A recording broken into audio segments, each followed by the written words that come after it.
ہم جانتے ہیں کہ علماء کا اس وقت جو رائج معاصر نقطہ نظر ہے دینی مذہبی حلقوں کا، اور جس کو وہ بنیاد بناتے ہیں آپ پہ اعتراض کی، وہ یہ ہے کہ قرآن مجید کی سورہ احزاب میں اللہ تعالیٰ نے یہ بتا دیا ہے کہ خواتین جب گھروں سے نکلیں گی تو انہوں نے اپنے جو دوپٹے ہیں، اپنے جو سر کی اوڑھنی ہیں، ان کو اپنے چہروں پہ گرا دینا ہے۔ اس سے اخذ کرتے ہیں پردے کے احکام۔ تو یہ بتائیے کہ آپ کی بنائے استدلال کیا ہے، یہ جو ایٹیکیٹس آپ نے سیکھے ہیں، اور اس حکم کو جو سورہ احزاب میں ہے اس کو آپ کیسے دیکھتے ہیں؟ یہ بڑا اچھا سوال آپ نے کیا۔ میں اس سے ذرا مزید پیچھے جاؤں گا۔ سورہ احزاب کو سب سے پہلے سمجھنا چاہیے کہ اس سورہ کا موضوع کیا ہے۔ یعنی یہ پوری کی پوری جو سورہ ہے، آپ اس کو دیکھیں میری تفسیر البیان میں، تو اس میں جب تفسیر میں تعارف لکھتا ہوں صورتوں کا، تو میں یہ بتاتا ہوں کہ پوری سورہ کی فضا کیا ہے۔ یعنی پوری سورہ کی فضا یہ ہے کہ رسالت مآب صلی اللہ علیہ وسلم اور مسلمانوں کے گھرانے، ان کو باقاعدہ ہدف بنا لیا گیا ہے کہ اب ان کی اخلاقی ساکھ سوسائٹی میں مجروح کرنی۔ ٹھیک، یعنی رسول اللہ صلی اللہ علیہ وسلم نے جو دین ہمیں دیا ہے، اور ہمیں شکر گزار ہونا چاہیے اس ہستی کا جس کے ذریعے یہ دین ملا، جب وہ دین کو بیان کر رہے تھے، جب وہ یہ جدوجہد کر رہے تھے، جب وہ لوگوں کو اس کو پہنچا رہے تھے، تو ایسا نہیں تھا کہ میری آپ کی طرح کسی میز پر بیٹھے ہوئے اطمینان کے ساتھ پہنچا رہے تھے۔ ایک بڑی کشمکش برپا ہو گئی تھی، اور یہ کشمکش ایک انداز سے مکے میں برپا ہوئی۔ آپ جانتے ہیں کہ اس میں کیسے کیسے ستم توڑے گئے، کس طرح کے اقدامات کیے گئے، خاص طور پر کمزور مسلمانوں کے خلاف کیسے لوگوں نے ان کو ستم رانیوں کا نشانہ بنایا۔ جب رسالت مآب صلی اللہ علیہ وسلم مدینہ میں تشریف لائے ہیں تو وہاں اہل کتاب تھے، وہاں بہت سے لوگ وہ تھے جن کو بعد میں قرآن مجید نے منافقین سے تعبیر کیا۔ یہ جتنے لوگ ہیں ان کی طرف سے طرح طرح کی سازشیں ہوئی ہیں، اور سب کی قرآن مجید نے تصویریں بیان کیا۔ یعنی وہ کوئی قصے کہانیوں کی بات نہیں۔ حضور کو اذیت دینے کے لیے آپ دیکھیں ایک مسجد بنا ڈالی گئی جس کو قرآن نے مسجد زرار کہہ کے یہ کہا کہ اس کو ڈھا دیں۔ اس مسجد کو، چھوٹی سی ایک بستی ہے چند ہزار کی آبادی کی، جس میں وہ لوگ موجود ہیں کہ بظاہر وہ مسلمان بنے ہوئے ہیں۔ سیدہ عائشہ کے اوپر جو تہمت کا واقعہ بیان ہوا ہے، یعنی آپ کبھی دیکھیں کہ کوئی سلیم الطبع آدمی اس واقعے میں تہمت نکال سکتا ہے؟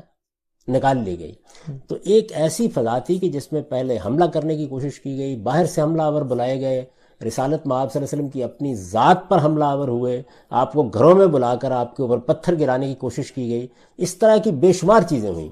آخری یہ دور ہے جو 4-5 ہجری کے بعد آیا ہے، جس میں ہدف بنایا گیا کہ اب اخلاقی ساکھ ختم کر دینی، اور اخلاقی ساکھ ختم کر دینے کے لیے آپ کے گھرانے، آپ کی بیٹیوں، آپ کی بیویوں، اور جلیل القدر صحابہ کی جو بیویاں تھیں ان کو ہدف بنا لیا گیا۔ اب جب یہ ہدف بنا لیا گیا طرح طرح کے اسکینڈل بنانے کے لیے، یعنی پیش نظر کیا تھا؟ ظاہر دیہاتی معاشرت ہے، کوئی قصہ کوئی کہانی جو ہے، آپ بھی وہ واقعات پڑھیں جس میں سیدہ پر تہمت لگائی گئی ہے کہ گھر میں کیا صورتحال ہو گئی، حضور کتنے آزردہ ہو گئے، یہاں تک کہ وہ اپنے گھر سے سیدہ عائشہ ام المومنین سیدہ عائشہ وہ والدین کے گھر چلی۔ آزردگی کا یہ معاملہ ہو گیا کہ گویا میاں بیوی کے درمیان مفارقت تک نوبت آ گئی۔ یہ صورتحال آپ دیکھیں، اس موقع پر حضور نے کتنے رنجیدہ ہو کر بعض گفتگویں کی ہیں، بعض سوالات کیے ہیں۔ مسجد میں کیسا ہنگامہ برپا کر دیا گیا، یعنی ایک موقع پر جب آپ نے اس سے متعلق اپنے تاثرات کا اظہار کیا، آپس میں صحابہ کرام کے تبصروں کی نوعیت کیا بنا دی گئی، کیسے کیسے لوگ اس میں ملوث ہو گئے، ان کا ذکر کیا قرآن مجید نے۔ تو یہ صورتحال اور پس منظر تھا کہ جس میں یہ فضا بن گئی کہ رسول اللہ صلی اللہ علیہ وسلم کا گھر، آپ کی خواتین، ظاہر ایک عام دیہاتی معاشرت ہے جس میں سب لوگ رہ رہے ہیں، یہ گویا اسکینڈل کا ہدف ہے۔ اب اگر یہ کوئی اسکینڈل بن جاتا، خدا نخواستہ جھوٹا یا جس طرح کا بھی تھا، یہ بن جاتا اور اس کی شہرت ہو جاتی، تو اس کا مطلب کیا تھا کہ اللہ کا پیغمبر جو ہدایت کا منبع ہے، جس کی طرف ہم سب نے قیامت تک دیکھنا ہے، جس کی دی ہوئی ہدایتی کے اوپر پوری انسانیت کو کھڑا ہونا ہے، اس کی شخصیت مجروح کر دی گئی۔ یہ اتنا بڑا معاملہ ہے جو اصل میں سورہ احزاب کا پس منظر ہے۔ یعنی سورہ احزاب جو ہے وہ اس مسئلے کو دیکھ رہی ہے کہ اب اس میں کیا کرنا ہے۔ پہلے تو یہ بنیادی بات سمجھنی چاہیے۔ اگر آپ قرآن میں تدبر، ہمارے یہاں ایک عام رواج یہ ہے کہ آپ نے قرآن کھولا، اچھا یہ پردے کی آیت ہے، اچھا یہاں یہ حکم دیا گیا ہے، وہ نکالی اور نہیں دیکھا کہ سورہ کیا ہے، پس منظر کیا ہے، بات کہاں سے چلی آ رہی ہے، اور بس بات بیان کرنا شروع کر دی۔ تو آپ پہلے تو یہ دیکھیں، اور اگر اس کا ذوق ہو کہ آپ اس سورہ کے اندر اتر کر جان سکیں تو اس کے لیے تدبر قرآن میرے جلیل القدر استاذ امام امین حسن اصلاحی کی ذرا اس کا مطالعہ کریں، آپ کو اندازہ ہوگا کہ کیا صورتحال بنا دی گئی ہے حضور کے لیے۔ اب اس میں میں ان آیات پر آنے سے پہلے کہ جس میں مسلمان عورتیں بھی شامل ہیں، آپ کو توجہ دلاؤں گا کہ خود حضور کے گرانے کے معاملے میں کیا ہو گیا۔ پہلا کام کیا ہوا، اب اللہ تعالیٰ دیکھیے اس کائنات کا خالق اس صورتحال سے نمٹ رہے ہیں۔ ویسے تو کوئی مشکل کام نہیں، عذاب نازل ہو جاتا، لیکن وہ پیش نظر نہیں ہے، تو اس صورتحال سے نمٹنا ہے۔ اس سے نمٹنے کے لیے آپ سے یہ کہا گیا کہ آپ اپنی بیویوں سے کہیں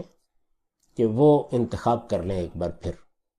اگر وہ آزادانہ زندگی بسر کرنا چاہتی ہیں تو کریں، اس لیے کہ مہمات اسی طرح کی عورتوں کے ذریعے سے چلائی جا رہی تھی، یعنی اس طرح کے پیغامات ہوتے تھے، کہیں موقع مل گیا بات کرنے کا کہ آپ تو شہزادی ہیں، آپ کی تو بڑی حیثیت ہے، یہ آپ کو کن حالات میں رکھا ہوا ہے انہوں نے، آپ اگر یہاں نہ ہوتی تو معلوم نہیں کون کون تھے کہ جو آپ کے ساتھ شادی کرنے کے لیے تیار ہوتے۔ اس طرح کی فضا بنائی جا رہی ہے، تو اس میں یہ کہا گیا کہ آپ اپنی ازواج کو، ازواج مطہرات کو یہ تخیر اس کو کہا جاتا ہے، چوائس دے دیں کہ وہ اگر آپ کو چھوڑ کے جانا چاہتی ہیں تو چلیے،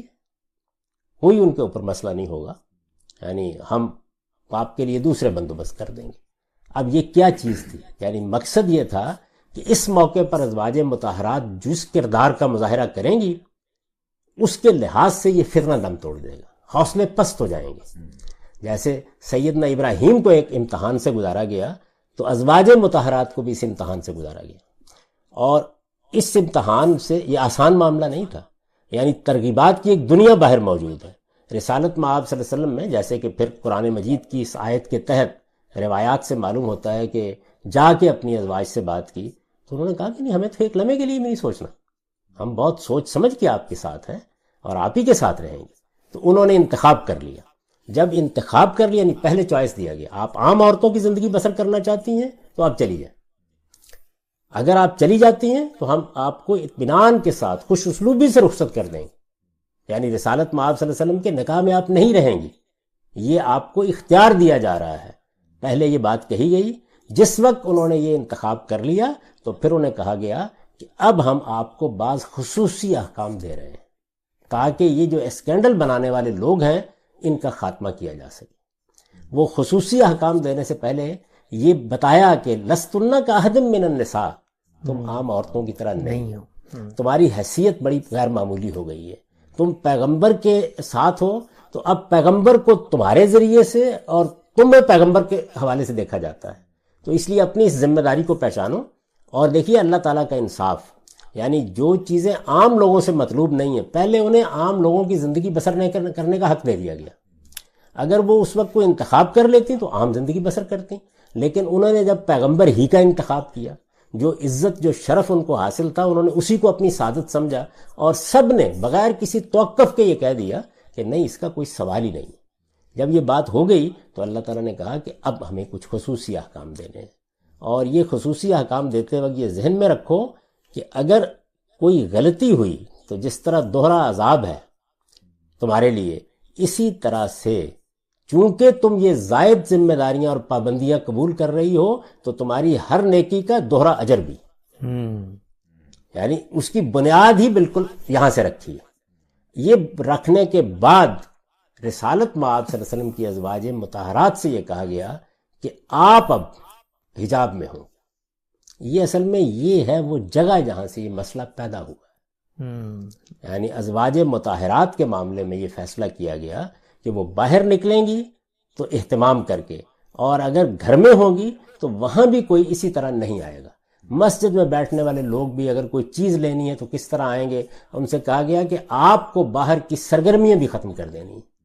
اسی میں یہ الفاظ آئے وَقَرْنَ فِي بُيُوتِكُنَّ، تم اپنے گھروں میں وقار کے ساتھ رہو گی، وہاں نماز کا اہتمام کرو گی، روزے کا اہتمام کرو گی، دینی سرگرمیوں میں مصروف رہو گی، اور جو اللہ نے بڑی نعمت تم کو دی ہے اس کی تبلیغ کی ذمہ داریاں انجام دو گی۔ یہ ہدایات ان کو کی گئیں، ان کے لیے دائرہ مقرر کیا گیا کہ آپ کے قریبی اعزاء اقربا کے سوا کوئی اور گھر میں بھی نہیں آئے گا۔ رسالت مآب صلی اللہ علیہ وسلم کے گھر میں کوئی کھانے کی دعوت ہوگی، کیا ہوگا، اس کے بھی آداب مقرر کر دیے گئے، اور اس کے ساتھ یہ اعلان کر دیا گیا کہ آپ کے بعد کوئی شخص ان خواتین سے نکاح بھی نہیں کر سکے. جی. رسالت میں آپ صلی اللہ علیہ وسلم کو پابند کر دیا گیا کہ آپ ان کو طلاق بھی اب نہیں دے سکتے, ان کی جگہ کوئی دوسری بیوی بھی نہیں لا سکتے. تو یہ اصل میں وہ خصوصی احکام ہے جو ازواج مطہرات کو دیے گئے تھے, اور یقیناً انہی کے لیے یہ لفظ استعمال بھی ہوا, یعنی وہ حجاب میں رہیں گی, اس کا اہتمام کریں گی. یہ احکام ہیں جن کو بعض اہل علم نے اس طرح سے سمجھا کہ وہ چونکہ اس پوری امت کے لیے آئیڈیل تھیں تو ان کو احکام دے دیے گئے ہیں, اور پھر ایک ایک چیز سے احکام مستنبط کرنے شروع کر دیے. مثلا آپ دیکھیے کہ ازواج مطہرات سے یہ کہا گیا کہ عام حالات میں تو ہر آدمی جب آپ کے گھر آتا ہے یا باہر سے بات کرتا ہے تو اس سے نرمی سے, شفقت سے بات کرنی چاہیے, آپ تو مائیں ہیں اور آپ کی یہی حیثیت ہے. لیکن یہ منافقین چونکہ اسکینڈل بنا رہے ہیں, تو اگر کسی وقت کوئی بات کرے تو ایسا لب و لہجہ رکھیے کہ جس کے نتیجے میں کسی کے اندر اگر طمع موجود ہے تو اس کو ہوش آ جائے. اچھا, اب آپ دیکھیے کہ یہ کس پس منظر میں بات کہی جا رہی ہے. یعنی آپ کو معلوم ہے کہ آپ کے گھر پر کچھ لوگ حملہ آور ہونے والے ہیں اور آپ خواتین کو کوئی ہدایت کر رہے ہیں. وہاں سے کیا کہا کہ عورت کی آواز کا پردہ,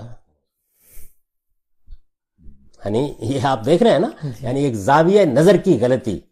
پورے پس منظر کو جو سورہ سے بالکل واضح ہے, آیت آیت سے واضح ہے, جس کے اندر اللہ تعالیٰ نے ایک ایک اسٹیپ کو واضح کیا ہے. یعنی پہلے موقع دیا کہ وہ جا کے عام عورتوں کی زندگی بسر کریں, پھر یہاں سے بات شروع کی کہ لستن کاہد من النساء, تم عام عورتوں کی طرح نہیں ہو. پھر بتایا کہ تمہارے لیے اب اجر بھی دوہرا ہوگا, غلطی کرو گی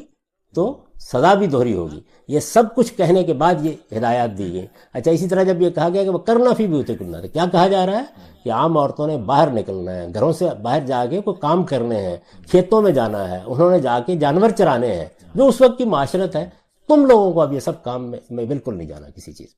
تمہیں گھروں میں وقار کے ساتھ رہنا ہے تاکہ اس اسکینڈل کا مقابلہ کیا جا سکے. اب اس سے لوگوں نے کیا استنباط کیا کہ عورت کا دائرہ عمل اس کا گھر, چار دیواری کے اندر رہنا ہے. ذرا حالے کہ اگر آپ اس زمانے کی پھر دیکھیں کہ جب یہ احکام نازل ہوئے ہیں ازواج مطہرات کے لیے, تو اس کا باقاعدہ اہتمام کیا گیا کہ کہیں دوسری عورتیں اس سے مشابہت نہ اختیار کر لیں, اس لیے کہ اس سے پھر التباس کا خطرہ تھا. تو اس لیے یہ ازواج مطہرات کے لیے خصوصی احکام تھے. ہمارے جلیل القدر اہل علم اور محققین کی ایک بہت بڑی جماعت ہے جو ان کو ایسے ہی دیکھتی رہی ہے اور بالکل درست دیکھتی رہی ہے. یہاں تک کہ آپ شاہ عبد القادر, آپ کے پہلے قرآن مجید کے ہندوستان میں اردو کے مترجم ہیں, ان کا 2 لفظوں کا حاشیہ دیکھ لیجئے, انہوں نے بھی یہ بات اسی طریقے سے بیان کی ہے. لیکن پھر ان کے بعد ہمارے ہاں کے اسی مذہبی پس منظر میں, یعنی جب علمی طریقہ نہیں رہا چیزوں کا, تو یہ جتنی چیزیں ہیں مولانا سید ابو اللہ صاحب مودودی جب ان کو بیان کرتے ہیں تو وہ وہی کام کرتے ہیں. یہ دیکھیے, یہ آواز کا پردہ ہو گیا, یہ آپ نے گھروں میں دائرہ عمل طے کر دیا گیا, یہ تمام چیزیں ہو گئیں. جبکہ اس پس منظر میں رسالت میں آپ صلی اللہ علیہ وسلم کی ازواج مطہرات کے لیے یہ خصوصی احکام دیے گئے. ان کا عام عورتوں سے کوئی تعلق نہیں ہے, اور یہ جس پس منظر میں دیے گئے وہ میں نے آپ کو سورہ سے واضح طریقے سے بتا دیا.